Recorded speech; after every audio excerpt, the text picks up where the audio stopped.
Welcome to Manage Your Damn Money with Ben and Malcolm. Malcolm, it's another wonderful week where we get to talk about money and things that interest us in the wonderful way. How are you doing this week, sir? Doing good, man.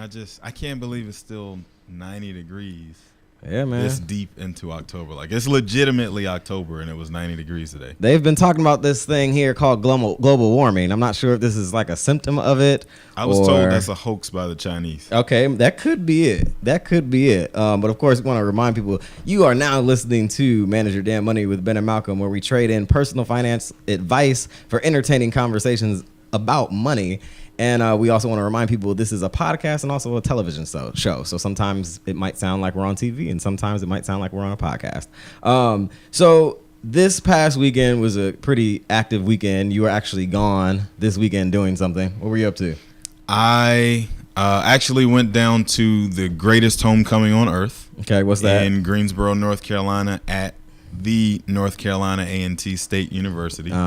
And those are not my words. That's what they say. They call it the greatest homecoming on earth. Who is they? Them. Okay, them. Y'all.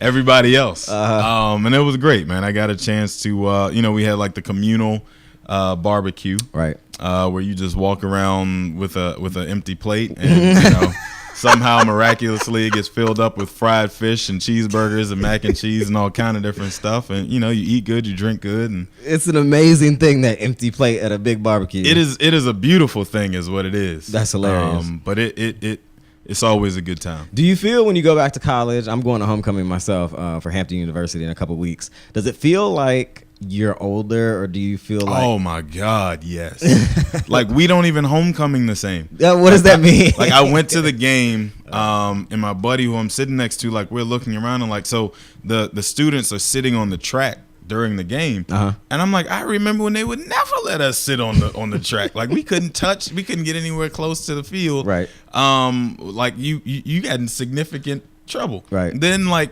so when I was in school, our team was not very good at all. Okay. Like, we had a streak where we went like 0-23, 0-24, something like that over the course of 2 seasons. So, like, when we scored a touchdown, it was a big deal.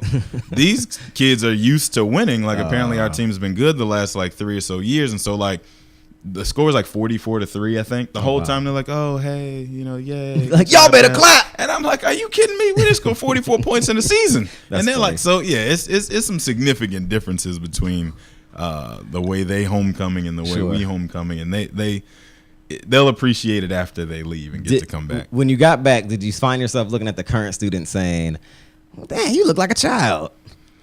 I say that all the time, though. So, like, it doesn't matter if I'm in the grocery store or like in an office, and somebody says they're like 28, and I look at them and I'm like, what? You look 16. Or they say they're 16 and I'm like, what? You look 6. Like, either way, like, in my mind, I'm like 62. Signs you might be old. Well, on this episode of Manage Your Damn Money, the conversation at hand for this episode is actually very short. Investing horror stories. What does that mean, Malcolm? Stories about investing that went wrong, terribly wrong. So hopefully we can learn something to teach something about investing through some of the horror stories that we've listed. But before we get to that, as we do on Manage Your Damn Money every show, it is time for headlines. And this headline, Malcolm, was an interesting one that I saw. It was in the LA Times. The headline read, "This couple put art before income, but creativity doesn't pay the rent in today's LA." Talking about what it costs to live in Los Angeles and the greater Los Angeles County area. Of course, close to my heart because I am a native of Los Angeles County, Pasadena, California to be specific. It was a September 2017 Los Angeles Times piece by Steve Lopez, which recounts the struggles of older populations living in metropolitan areas like Los Angeles. The story profiled older people living in various parts of LA County who pursued the arts, performing arts specifically. The people that they profiled were actually performing artists specifically, but have been left struggling as a result of inconsistent income and the increasing cost of living in Los Angeles County. The piece talked about one person in Arleta, which was a 64-year-old woman who pays $1,100 a month for her, which is her entire income, for 3 meals a day and a bed in a 1/2 of a converted garage. So she's in a half of a converted garage, paying $1,100 a month for 3 meals a day and a bed and half of a garage, which is crazy. Did you mention how old she is? She's 64. I couldn't imagine living like that at 64. It's kind of crazy. In Pasadena, which is where I'm from, a blind 59-year-old woman has lived without a functioning stove for years and is being forced out of her apartment because an upgrade to the facility will raise the rent about 80% of her income, so she can't afford it. The story focused on a family called the Prestons, who are accomplished artists, the kinds of creative types who came to California not to make a lot of money, but to pursue their passions. But the question arises, especially as metropolitan areas become more popular for people to live in, is that kind of California dream still affordable?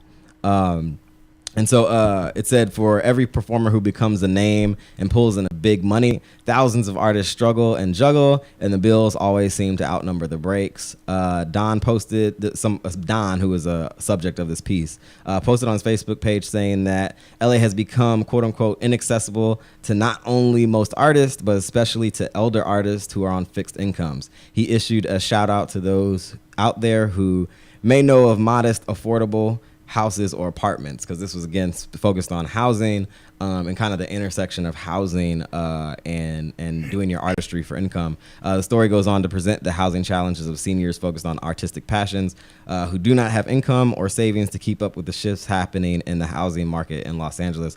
So Malcolm, we always kind of feature artists who are relatively well situated in how they figured out how to monetize their passion. Right. But how does passion for an art or other non-traditional income streams have an impact on us as we age? Like, what's the other side of pursuing art as income and the result of that down the line, especially when you become an older adult? So that's kind of that goes back to the conversation we were having. I don't remember when now, maybe a week, 2 weeks ago, when I was talking about like how we're going to see the effects of the gig economy and what that does ultimately, 30 years from now. But 30 years from now is going to be too late to do anything about it if you are one of those people who, you kind of followed your passion and that was it. Because you got to consider a person who's at that point now, you're living in a converted garage and you have $1,100 a month to your name. They probably haven't been making a whole lot of money along the way. Absolutely. So the younger years you had where you could have and should have been putting something away for retirement and so on and so on, you also neglected those years to be able to follow your passion and pursue your art and all that stuff. So I think it's a significant problem. Right. And, hopefully that whole Instagram career works out the way you hope it will. And, you come up on that $500,000 payday or whatever folks are chasing, but realistically, like I think we're gonna see more and more people going in that direction as time goes on. Right, absolutely. Another reason why this hit me in particular is because I am the child of parents who have artistic inclinations, right, who are both very much wed and rooted in Southern California, right, and who are also seniors. And so it's this interesting intersection where you get to see, just in my own life, how like the decisions of my parents have kind of affected, their financial situation in a certain way. Mm-hmm. And specifically with them being angled towards more artistic or independent endeavors, and seeing like, okay, that's great, but as the cost of living rises, especially in like places like LA, Pasadena is not cheap at all to live in. It creates quite a challenge, especially for a person who is at an age where the working market isn't really looking for 60-plus-year-olds anymore to, start as a whatever. Like you'd much rather just utilize, young talent or, people with more fresh degrees, so to speak, if that's the thing. So that's an interesting challenge. What do you think we as millennials should be pulling from this kind of, to me, it's like a warning sign of sorts from... If you're paying attention. If you're paying attention, right? So I look at it, and I think personally you have to put a cap on it. Like cap on what? A time cap. Okay. So if you say, I am a jazz pianist and I want to make a living as a jazz pianist. Is it pianist? Whatever. Either way. If I want to pursue a career as a jazz pianist, and that's how I'm going to earn my living. But I'll give myself to when I graduate college at 22. I'll give myself 5 years. Okay. And if I'm on a trajectory that makes it look as if I'll be able to actually support myself doing that, then I can continue down that road. And if not, then maybe it's time to get a quote unquote a real job. Right. But then also I feel like in between time, you should be doing something else that generates some kind of income. Absolutely. Like I would maybe be a bartender, so I can do that on a schedule that doesn't interfere with my ability to practice piano for 8 hours a day, or those kind of things. But I definitely think it's great to follow your dreams, but if that dream doesn't actually occur within a reasonable amount of time, you've got to have a deadline. Absolutely. Like otherwise, you'll be, to your point, 64 years old, living in a converted garage on $1,000 a month. Like that just befuddles me. Yeah, I mean, it was definitely a heartbreaking story because you can kind of see. There's been a lot of. I go back home and come off of LAX, and every time I come off of LAX, there's like a new building up next to the Staples Center, right? And I'm like, wait, what? So LA has had a resurgence in terms of development around there, and obviously that's going to have an impact on living opportunities and things there. I also think it's important that people consider and understand the value of kind of pursuing both tracks at the same time, where it's like you're pursuing the traditional career. And then also in your evening hours or whenever you have time off, you pursue, your passion and the thing that you love to do. And the only thing you're sacrificing is sleep and time. And in that way, you don't lose out on the opportunity to build savings, build 401k balances, those kinds of things that in theory, hopefully help down the line when you're 65 years old and you inevitably can't afford to pay the market rate for, somewhere to live. What do you think you would do if you didn't have to worry about money every day, like as a career? Wow, what would I do? Right, I feel like I would do this. That works for me. There you go. There you go. Like as I'm thinking about it, like that kind of helps you, frame your mind around, that kind of thing. Like I personally would love to be an actor.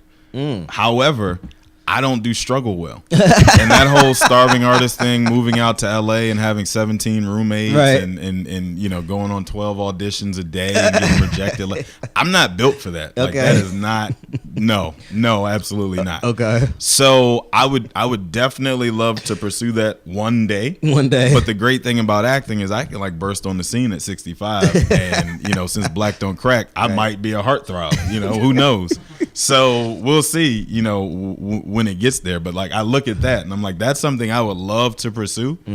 But money is a little more important to me than following my passion. And that's maybe I'm just not passionate enough about that. And that's understanding what's most important to you, understanding your priorities. We want to remind people you're listening to Manage Your Damn Money with Ben and Malcolm. We're going to take a quick music break. But before we go, we want to remind folks you can always listen to us on Apple Podcast. Just search Manage Your Damn Money and leave us a review and a rating that helps us go up in the list that people look at. You can also find us on SoundCloud, soundcloud.com/Manage Your Damn Money. We also just added ourselves to Stitcher, which is another podcast platform that makes our show a little bit more accessible to different people. And if you have a question or want to send us a concern or comment, send it to info@manageyourdamnmoney.com. We're going to hear a music piece by our in-house producer, Mr. Beats by Beeman. This is Manage Your Damn Money with Ben and Malcolm. We will be right back.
Welcome back to Manage Your Damn Money with Ben and Malcolm. And today's conversation at hand is 3 simple words: investing horror stories. We've been making an effort to talk more about the basics of investing, coming to understand where we as millennials can make the most out of money we earn and save. Somehow, while discussing our next show, we realized an awesome topic would be investing horror stories. What should you not do? How do you recognize bad advice? And how exactly do you tell a close friend or relative no when they say they have an awesome opportunity and all you have to do is invest $20,000? We'll get into your stories in particular, Malcolm, later. But is there like a water cooler in the financial advisor world where you guys share like awful mistakes by clients and individual investors? Every day. Okay. I don't know about water cooler, but it's one of those things where nobody else would really understand and appreciate the story except somebody who goes through the same situations dealing with clients that you do. Right.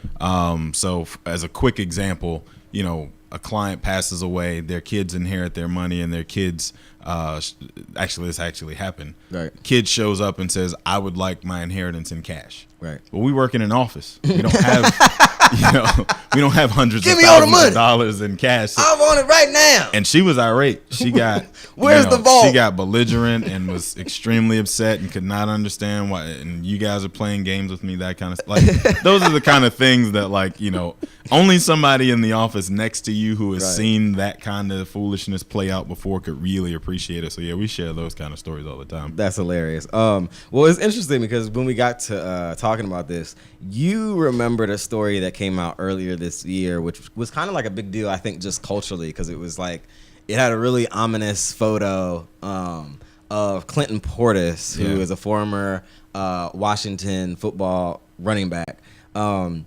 And the headline read, "Away from the NFL spotlight, financial ruin drove Clinton Portis to the brink of murder." And if people don't remember, this was a June 2017 Sports Illustrated piece by Brian Bernst, which recounted the mismanagement of Clinton Portis's $43.1 million earned as a running back in the NFL over the course of 9 years. So it's kind of crazy. I'm gonna kind of recap some of it for us because some people might not remember. It was like an art piece of Clinton Portis in like a closet with all of his former like dressings and glasses, and he had like a gun with him. Yeah. So it was a pretty big deal when it came out. But the Fortune, the piece, it said actually from the piece, Fortune pilfered. Clinton Portis contemplated revenge under the veil of darkness. On a handful of late nights and early mornings in 2013, he lurked in a car near a Washington, D.C. area office building, pistol at his side, and waited for one of several men who had mismanaged a large chunk of his $43 million that he made with his over 2,000 carries and over 9 years in the NFL. Purportedly safe investments had suspiciously soured, and almost all the money Portis set aside to fund his future had evaporated. The hucksters he deemed most responsible ignored his calls. None were bound for jail. Their coffers were dry. A lawsuit seemed pointless. Once his helplessness gave way to rage, Portis lusted for confrontation. He would meet this betrayer, not with pleas or demands or even blows delivered by thick fists attached to thick forearms. Bullets, he thought, were his sole means of balancing the scale. And of course, this kind of shows and depicts Clinton Portis that's really like upset and angry. The piece went on to say, Portis made the acquaintance of Jeff Rubin and Janesh, I can't pronounce this last name, Brahmbat, a financial advisor whose past included a stint at Stratton Oakmont, which is the infamous firm that inspired The Wolf on Wall Street. Tailored suits and indecipherable business jargon worked their magic. Portis said they come in impressive. The complication begins because you don't understand it. You don't know what they're saying, but you just get involved, obviously, because it probably sounds good. According to a series of lawsuits filed by Portis between 2011 and 2013, Rubin and his associates first persuaded the running back to sink $1 million into a Southern Alabama casino. In 2012, local authorities shut down that casino's lifeblood, a digital bingo operation, after it ran afoul of state regulations. Rubin's firm, Portis says, made withdrawals without his knowledge, bleeding more than $3.1 million from his account. Some of it funneled directly to that casino project. And then simultaneously, while this was going on, Brahmbat steered Portis and other NFL players to invest with Success Trade Securities, overseen by his former Stratton Oakmont colleague, Fawad Ahmed, whose Ponzi scheme would unravel in 2013. Nearly $14 million of those investments vanished. And then the piece goes on to say, in the end, Portis says the idea of 4 fatherless children ended his hunt after a few desperate mornings and nights to remain a dutiful dad. He wouldn't betray his dutiful son he'd long been. And then Portis filed for bankruptcy in 2015. So that's kind of like a really deep, people can kind of look up the story. It's pretty easy to find. But it was a pretty deep look into the post-life and how the failed investments or failed business dealings of an NFL, in this case athlete, brought him about, bankruptcy and kind of financial ruin. Unfortunately, it's not uncommon either. Mm-hmm. Like, you hear those kind of stories all the time. Mm-hmm. Like, it's just one after the other. And some people are fortunate that, it happens to them early enough that they have a chance to recover. Unfortunately for Clinton Portis, it happened through his entire career, which wasn't super long, but a couple things. One, that $43 million that you mentioned is net. Right. So a lot of times when you hear people discuss NFL money, it's the gross number before the IRS gets to you, before child support court gets to you, before all these different things show up. It's almost less than half of what the number is. This is literally a net $43 million that he had in his possession at any one given period of time. Oh, wow. Like, his biggest contract came when he left Denver and came to the Redskins. They paid him, I don't remember, some exorbitant number that was like ridiculous at the time. Right. Like, people were laughing when at running Dan backs Snyder. Were still like valued at that level. Right. When Dan Snyder was writing checks and running backs actually were appreciated. Right. So $43 million is a lot of money. Right. I mean, $43,000 is a lot of money, right? But also, you kind of blew by it, but I just want to point out again, one of the people advising him was one of the guys who worked for the Wolf of Wall Street. Like, one of the most notable Ponzi schemes, pump and dump, stock schemes of U.S. history. Right. This guy worked at that firm at that time. So, at the same time that Jordan Belfort is facing like 52 indictments from the FBI, this guy is squandering away your cash. Right. I don't want to say, make it sound as if I'm saying it's Clinton Portis' fault by any means, right? Right. But where I'm going with that is you have to at least do the minimum due diligence on who you're investing with. So speaking of that, like, what are some quick lessons from the Clinton Portis debacle? Like, he had a lot of money, obviously, as an athlete. We're speaking in terms that normal people typically don't really understand in real terms. What are the real quick lessons that we could apply to our own lives from this Clinton Portis story? So I'll give you a real quick, easy one that will solve where I was going with that whole Wolf of Wall Street, Stratton Oakmont thing. There's a website called brokercheck.com. That is a public website that is actually maintained by the self-regulating body that, like, I report to. Okay. And every other licensed financial advisor has to keep current records, make financial disclosures to them every year, all kind of different stuff. Like, they probably know my blood type at this point. Every single licensed advisor has to be registered with this group. Right. If you just go to brokercheck.com because you're considering working with a financial advisor, you met somebody at a party and they sounded like somebody who knew more than you did or whatever, and you decided you might possibly want to work with them in the future, just punch in their first and last name and what city or state they work in, and all of the information on any infractions maybe they've ever had, or if they've got open lawsuits against them from clients who maybe they stole $14 million from, that kind of stuff. Like, that is the bare minimum easiest thing you could possibly do. But a lot of times people don't. And so just simple things like doing your due diligence that way, Googling the person's name and making sure they actually work for the firm they say they do. Believe it or not, there are cases where people will willingly hand over a check to quote unquote invest with somebody and then find out that that person doesn't even work for the firm that they say they do. Or the firm they work for doesn't actually exist. Kind of like Stratton Oakmont came just out of the ground. So simple things like that could save you a lot of headache in the long run, and it'll only take you less than 5 minutes to actually do a quick Google search. Right, some initial research. It's interesting. So we talked about the regular person, which is to, like, obviously anytime you're going to do something with a lot of money, do some basic research and then see where that takes you. But I watched the show, and I imagine you would too. I don't know if you watched the show on HBO, Ballers. Of course I watched. Okay, so Malcolm watches Ballers. I think they had, like, which was the season finale recently. And like 3 weeks ago. Yeah. I just saw it like a couple weeks ago on demand. But anyway, Dwayne The Rock Johnson plays Spencer. Right. And he's like a retired NFL football player who becomes like a sports agent, financial management person. And we find out kind of halfway through the series that Spencer actually sunk all his money into a bad real estate deal. And then you see like the behind the scenes, like, oh, Spencer was kind of to blame with how he managed his own money because he was being advised not to. Way too aggressive. Yeah, he was way too aggressive. So, like, if you had the opportunity to speak to a room full of, like, NFL, NBAers, when it comes to the tendency to want to, like, make more money, be even more money, which is what that kind of is, where that comes from, what would you tell that room of athletes and high earners? You know what? It's a little bit counterintuitive what I'm about to say, but it is the best way to keep yourself safe. I would tell them while they're playing just to keep it in cash.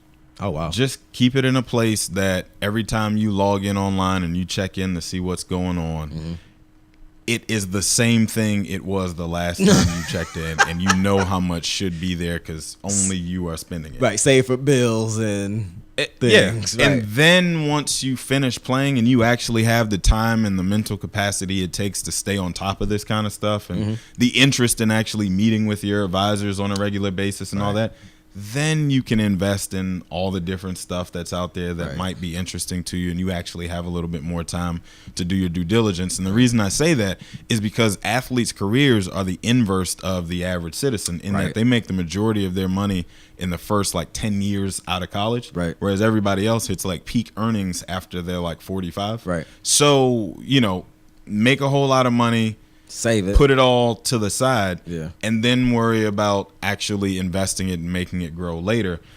Like I said, it's counterintuitive because you never want to let a dollar sit on the sideline and not participate in the stock market to generate some return for you. Right. But in this case, man, that's your safety net. That's your everything. Like nobody else is out there taking those hits you're taking. Nobody else is out there shooting that jump shot. Like, protect yourself first. In the words of Marshawn Lynch, I don't know everybody else's family situation, but he says he doesn't trust anybody with his money but his mama.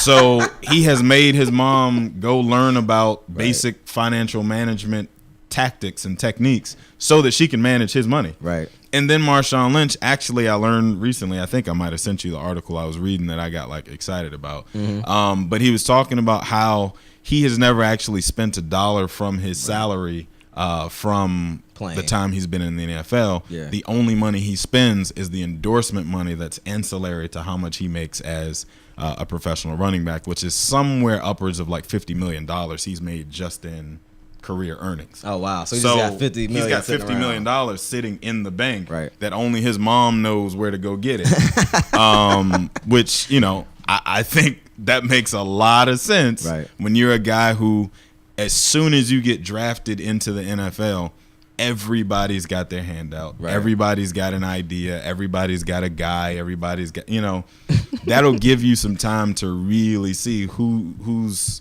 in it for them and who's in it for you. Absolutely. And that'll give like a long span of time, 10 to 15 years for that to shake out and you to see that. If I'm an opportunist, I don't have 10 years to wait you out. You know what I mean?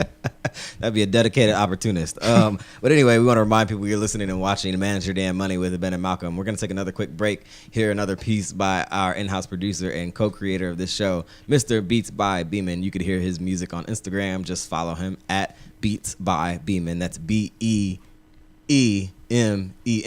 Beeman. We're going to take a music break. Manage Your Damn Money with Ben and Malcolm. We will be right back.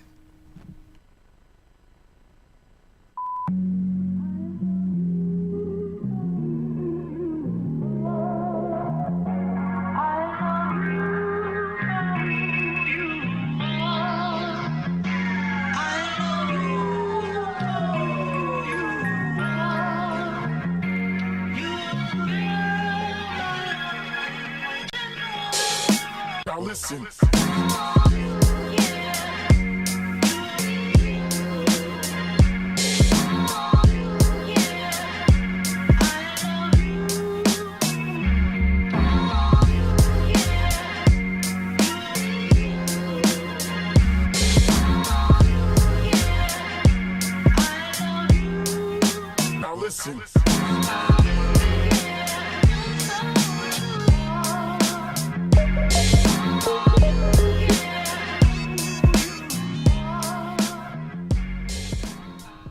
Welcome back to Manage Your Damn Money. That was another piece by Mr. Beats by Beeman. On this episode of Manage Your Damn Money, we're talking about investment horror stories. Malcolm, you've mentioned before, like you mentioned that woman who came into the office thinking that it was a bank and she wanted to withdraw her cash money right then in the moment, even though it wasn't a bank. You've also talked about on this show before that family member who wanted to essentially take all their side of the past family members' payout in cash, which would mean they would be immediately taxed on it. So that's like a bad example. What's another like crazy example of like an investing mistake or something that you saw when it comes to investing specifically? Well, hang on a second. So I'll dig in a little bit more to the one you just mentioned and kind of what I was talking about before. So there's a statistic that I saw. I think it was a Goldman Sachs study like 3 years ago that basically they found that the majority of folks who inherit money from their parents, so the next generation after they inherit it, it takes them about 18 months on average to blow through the entire thing. That's quick. Regardless of how much money it is. That's less than 2 years. Less than 2 years. So regardless of how much money it actually is, $1 million or $1,000, it takes me less than 2 years to have no money left. Give me $1 million. I'm gonna have that thing till I'm 80. And well, so what happens is like, and this is kind of the same thing, you know, when you think about like pro athletes and how they blow it. Like now that I have $1 million, right, I also get credit like I have $1 million. And so in order to continue to further that $1 million lifestyle I've now created for myself over the last 6 months, you know, I had to buy a new house. I had to buy a new car. I probably got, you know, a new family. I had to upgrade everybody, right? So now all of a sudden I'm down to $200,000, $300,000. I'm going to run to the bank and get credit so that I can maintain all the stuff that I just bought and upgraded my life to. Right. So now I'm doubling down. I'm in trouble twice over. So a lot of times you end up doing more damage than you would have in the first place. But anyway. Baby, look, I just had to turn you in. I had to get me a new wife. But, you know, it's going to be all right. I'll pay you spousal support, but go ahead. We joke. I mean, I've seen it. Like, you know, dude. But anyway, so one key thing to keep in mind, just in case anybody who's listening to this has recently inherited some money from Uncle Willie that they didn't even know was rolling like that. Right. If it's an inheritance, keep in mind that you have to pay the IRS. Right. Please keep in mind that you have to pay the IRS. Right. So also when people blow through it like that, I got $1 million. I now have to pay the IRS, let's say 35% of it in taxes. Right. Well, that's $350,000 that I need to have able to write a check at the end of the year when the IRS comes knocking. Right. Otherwise, I'm into the IRS for $350,000 pretty much for the rest of my life. And now you in debt. Right. Right. And not only are you in debt, you're in debt to like the worst bank in the world. So, I mean, the worst debtor in the world, which is the IRS. So keep that in mind too, right? Like, so those are kind of the red flags that we try and warn people about. You know, you come in the office, you say, you know, my uncle passed, my dad passed, whoever, and I'm the beneficiary on the account. Right. What are my options? Right. Those are kind of the things we try and make sure to let people know are going to exist. But a lot of times, to your point, folks are like, nah, cash me out. Like, I'm going to just go ahead and take the tax hit and, you know, so on and so on. So, unfortunately, a lot of times that 18-month average range true. Cash me outside. How about that? So you're a money person, as we know. Has anyone ever approached you about like an investment opportunity or a business opportunity that you had to like turn down? Approach me personally? You personally, like, oh my God, yes. Like I and I had not heard the answer to this before. So dude, like, what? I get I get. What was like the worst one that was like, nah, come on, man, like So that you could talk about? a lot of times what happens is I go like out to different networking events. I'm, around in the city and I meet people. And for those of you who don't live in DC, good for you, because there's this thing I like to call the DC card swap, where literally as soon as I shake your hand, the words falling out of your mouth are, what do you do? Right, yeah. And then the next thing you do before I even get a chance to tell you, is to put your business card in my hand. Right. And so I've had, most recently that I can think of, I've had somebody try and convince me that I should invest with them in a rental car business, but they have no connection at all to the car industry. Right. Like they just decided, DC needs a luxury rental car business, and I'm gonna be the one to I'm gonna start it. And so I'm like, okay, this is interesting. I'm gonna indulge him, right? So I start asking questions, and I'm like, what kind of cars are you gonna have? And he starts naming, $200,000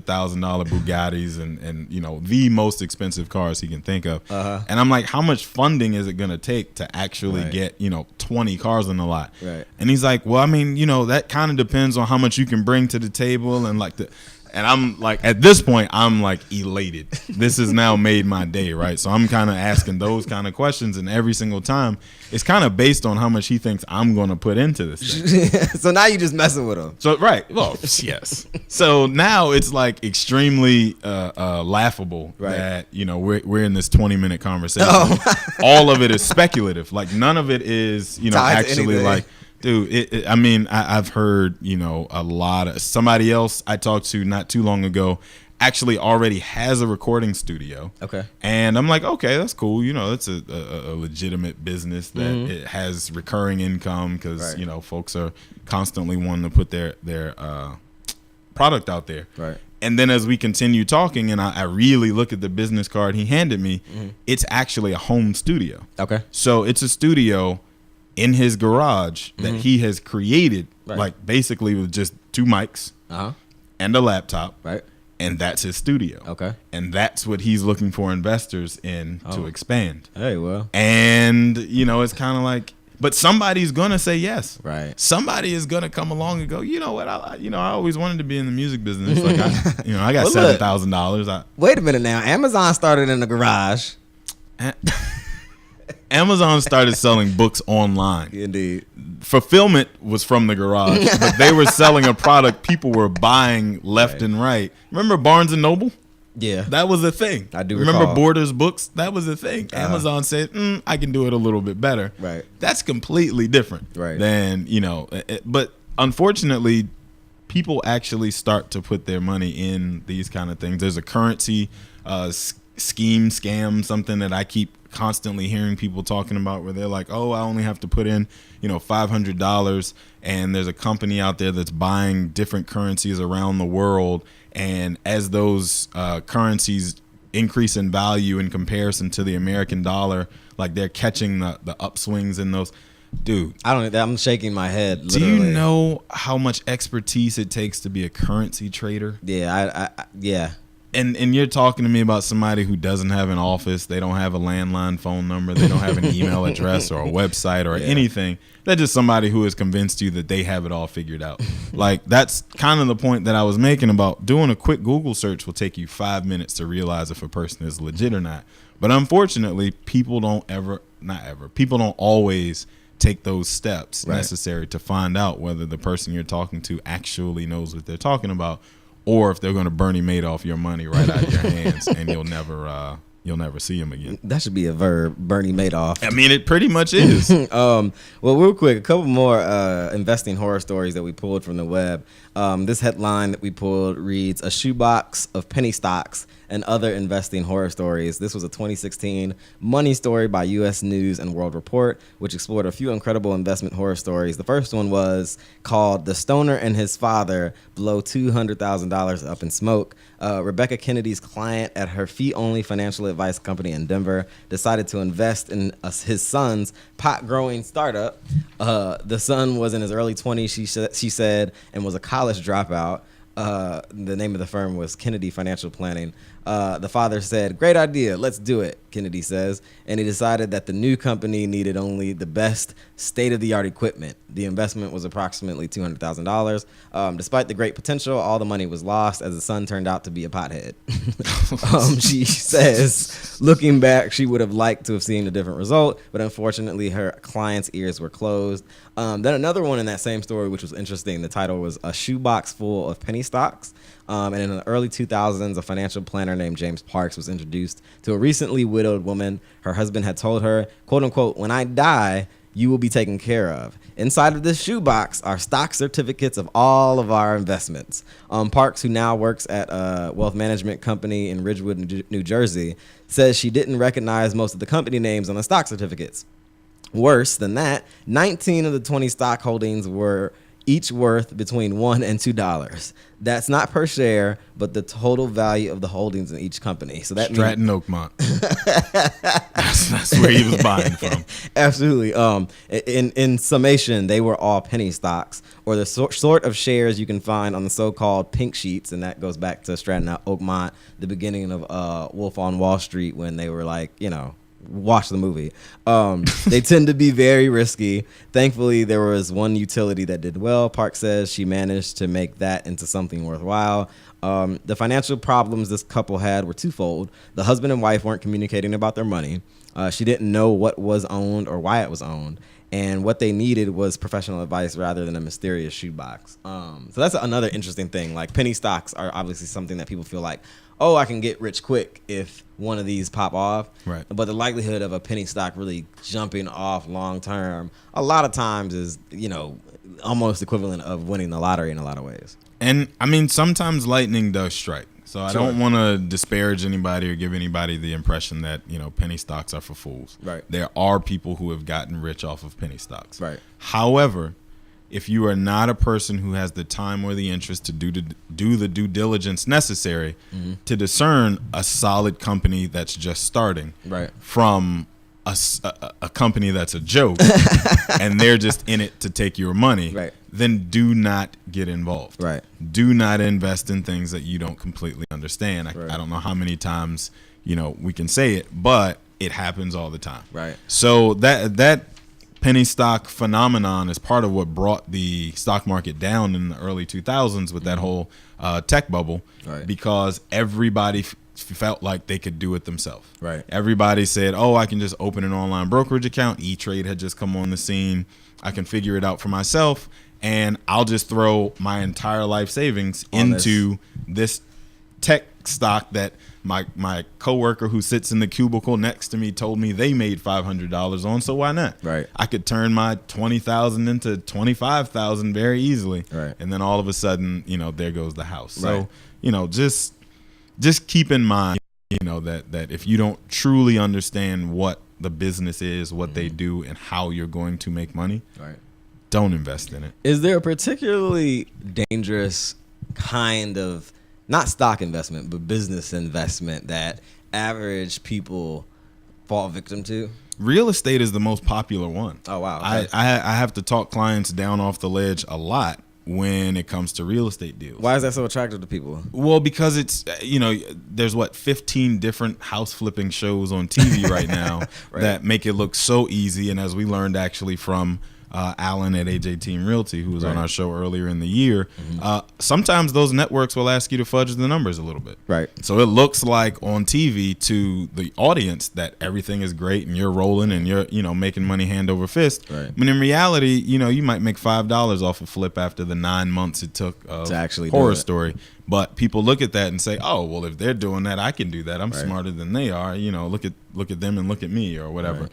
And a lot of times I'll have to point out to people like what the average earnings in the S&P 500 are, or what the average earnings in their portfolio have been since they've been a client versus how much you're actually likely to see in return from that real estate deal. Right. And then, oh, by the way, what happens if the market freezes up or the market tanks while you're holding that one piece of real estate that so much of your net worth is tied to versus a whole basket of individual companies that have been around longer than you and me put together. Right, absolutely. And this is Manage Your Damn Money with Ben and Malcolm. We're going to take another and final music break and hear for another piece by Beats by Beeman.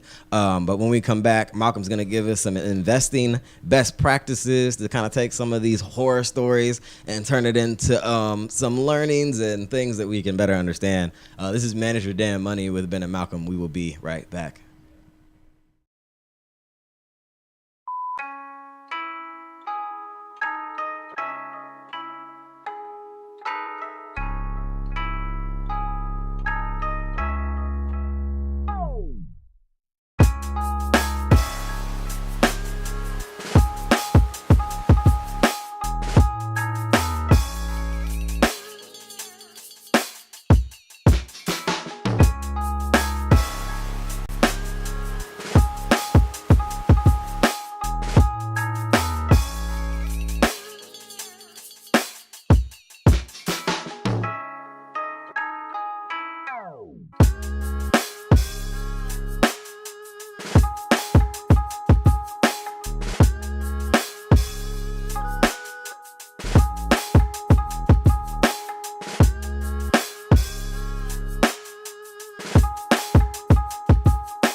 Welcome back to Manage Your Damn Money. During the break, Malcolm, you were talking about one amazing investing idea you heard of. Yeah, I don't know how I forgot this, but you having down here "Don't Bet at All on Black" kind of jarred my memory a little bit. So there was one that I met somebody at, again. Another networking event? Another networking event here in D.C. And when I mentioned that I was an investment advisor, he started talking to me about a casino cruise idea that he has. And it was only going to take $100,000. Only, brother? He only needed $100,000 from me, I should say, to be part owner in this casino You cruise. getting in on the ground floor, Malcolm. And you almost sound exactly like the pitch. So it was crazy because in my mind, I'm like, is gambling even legal in DC? Right. And then you're on the water, so that changes things. And then you've got all these different regulations of whatever. But people were actually captivated by this conversation. Oh, he had an audience. Dude, yes. There's like 5 people standing around, and he's telling everybody about his grand plans. And I've been doing the research, and I'm telling you, it's only going to take $100,000 from each one of y'all. And it really struck me like that 3-card Monte game that people play out on the street or in front of stadiums and whatever, where they're like trying to divert your eyes left and right, and the whole time they've got their hand out, taking the money out of your hand. That's essentially what his pitch sounded like. Like, it was just, I'm gonna move the money from over here in the left to over here on the right in my pocket. Right. But it was just like the most amazing thing to me that other people were really that interested in this, because aside from you being casino just cruise amused, is a money pit. Right. As far as, I will definitely let you, give me your pitch. Who knows? Like, I might be completely wrong. Right. I'm not, but I might be completely wrong. Right. And real quick, with a little bit of time that we have left, investment best practices. We've been talking about horror stories and things not to invest in so readily. But what are some best practices specifically for millennials, and maybe also new millionaires, to investing and avoiding great financial harm and trying to invest? Seek advice. Don't try to go it alone and think that you've got it all figured out, or because you pulled up CNBC's Twitter feed and read for 12 minutes that you know exactly what to do. And I don't even necessarily mean you've got to call me or beat down my door to get my attention, but some older person in your family who's been there and done that. Okay. Some older coworker whose opinion you respect. Right. Somebody can point you in the direction of a good decision. Right. And a lot of times what I find, especially the younger people get, when it comes to investing, people a lot of times think they can handle it on their own. Okay. And that the internet has kind of given us that false sense of security, in that we think, we have access to information on everything. And therefore, so then it must be easy to, but there's so much junk on the internet when it comes to the world of personal finance. Right. Another one that's a big thing, which we always say on this show, especially when it comes to investing, don't invest in what you don't understand. Yeah. Which is really basic. Like, if you don't understand how the game is played, then you can't play the game. And I think that's just simple as that. Another one, which you alluded to, don't bet it all on black. Diversity in asset allocation is your greatest defense against losing it all. What does that mean, Malcolm, really quickly, diversity in asset allocation? Making sure that your money is in different things that are moved by different market forces. So you don't invest your entire $100,000 on Apple alone. Right. You buy 50 different tech companies that could all do wonderful things, right. or broader than that, different countries or different sectors, or that kind of thing. Or do mutual funds or something like that. There you go. Also, avoid getting, which we've kind of said over and over again, avoid getting into new untested waters with new and untested partners. That's like sex ed advice right there. I didn't hear it until you said it, but touche. Also, start small and take baby steps, which is honest to God, how I got started. We started off with Reading Money magazine, and then slowly, I think I opened a Roth IRA account, and then I think somewhere in there I bought like my first stock, which was Apple, and I just watched it for like almost a year. And that was all I ever did. So take baby steps and take little small steps and learn the process. Also, investing in savings, having liquid cash is great. It's okay to start there, as you kind of alluded to at the very top of the show, and slowly build an understanding of investing through traditional investing things like Roth IRAs, 401k selections, and mutual funds. And those things edge you up to the point where you can start doing a little bit more, not daring, but more complex investing. There you go, Malcolm. Thank you. Lastly, I would say find and/or create a group around yourself that kind of like this show, right? That is a community of folks who are like-minded, of similar skill set and interest, and are also willing to have these kind of open dialogues with you, and just talk about like what they're doing, what they're interested in, some mistakes maybe that they made recently that you can avoid, and you guys kind of idea share and learn from each other. Absolutely. Because having that kind of community around you will only make you that much stronger of an investor as time goes on. Absolutely. Any other pieces of advice that you can think of, or is that pretty much the basics of it? I think that's it. Just to your point when you were talking about meeting new people and untested waters, don't be afraid to ask them for their receipts. Literally, like, show me your receipts. Right. Let me see what specifically it is that you're asking me to invest in. Just make sure that people are who they say they are. You know what I learned from this show? What's that? Don't tell Malcolm about your business dreams, because he's just gonna look at you amused, like, yes, tell me more, sir. That is not true at all. Tell me more. That is not true. And he's just judging you and thinking you. So anyways, don't tell Malcolm your dreams. You watch Shark Tank. Every idea is not a good idea. That's true. Well, this has been another great and entertaining, if I might say so myself, episode of Manage Your Damn Money with Ben and Malcolm. We want to remind folks you can always listen to past episodes of the show on Apple Podcast. Just search Manage Your Damn Money on the platform. You can also find us on SoundCloud, soundcloud.com/Manage Your Damn Money. And we recently just got added to Stitcher. I'm going to be posting that link on social media because it's long and it doesn't have our name in it. So I don't know what that is. Also, if you have comments, concerns, questions, or you want us to cover a particular topic on the show, send us an email at info@manageyourdamnmoney.com. You can always find us on our website, www.manageyourdamnmoney.com. And finally, and maybe most importantly these days, what's your social media handle, Malcolm? At Malcolm on Money. And of course, mine is at MYDM1. This is Manage Your Damn Money with Ben and Malcolm. We thank you for listening. Until next week, be good with your money. Peace. Peace.